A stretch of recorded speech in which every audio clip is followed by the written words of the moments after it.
Menteri Kelautan dan Perikanan, Ibu Susi Pujiastuti. Saya meyakini beliau nanti, Ibu Susi, akan banyak melakukan terobosan di bidang kelautan dan perikanan. Susi Pujiastuti, Sri Kandi kelahiran 15 Januari 1965 ini sebelumnya dikenal sebagai seorang pengusaha.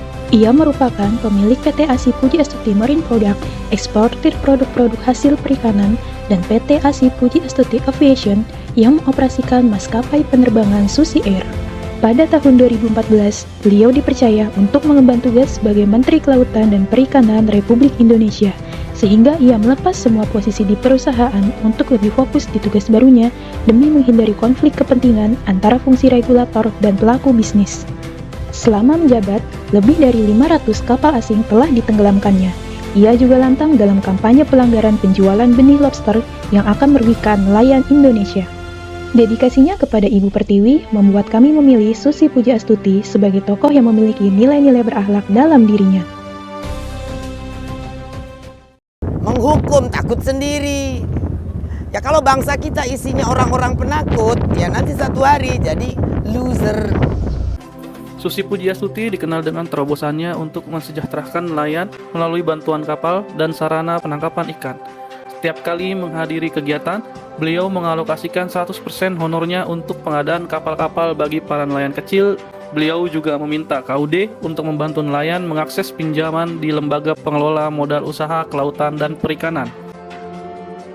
Susi Pujiastuti adalah sosok yang bertanggung jawab dan berintegritas tinggi. Beliau tetap berpegang teguh pada visi misinya untuk menjadikan Indonesia sebagai negara maritim yang berdaulat.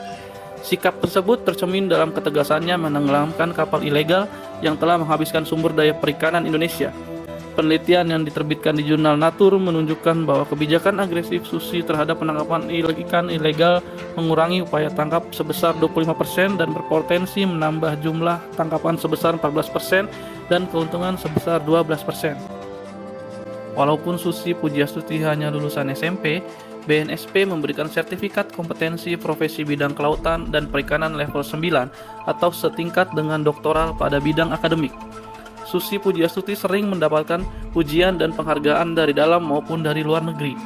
Beliau pernah mendapatkan penghargaan maritim tertinggi di dunia. Penghargaan ini didapatkan atas visi dan kebijakan pembangunan ekonomi dan konservasi laut.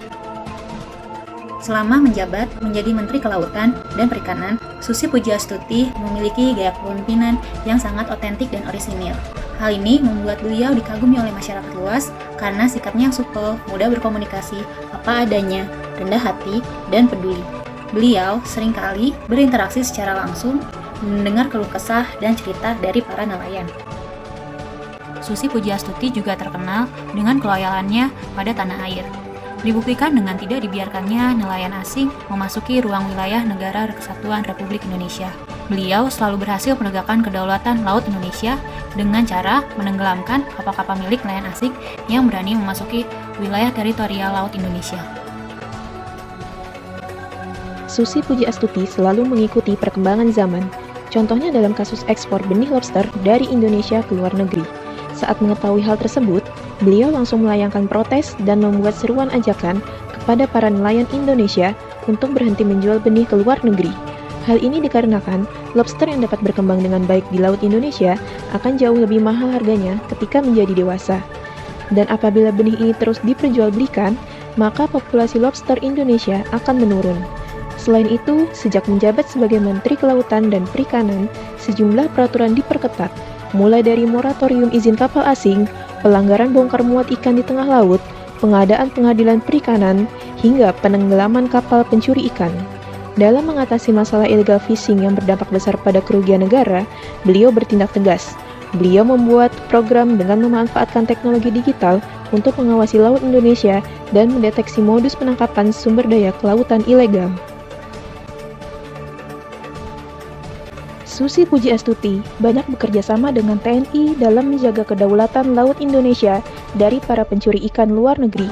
Susi Pujiastuti juga berkolaborasi dengan Global Vision Watch untuk mengembangkan teknologi digital yang ada sehingga pengawasan kelautan dapat terpantau secara optimal.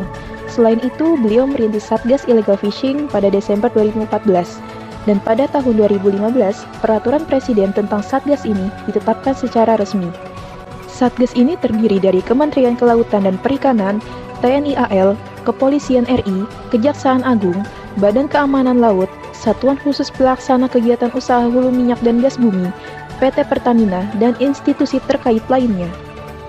Itulah sekilas profil kehidupan dari Susi Pujiastuti, sang Sri Kandi Bahari yang patut kita teladani atas dedikasinya untuk Ibu Pertiwi.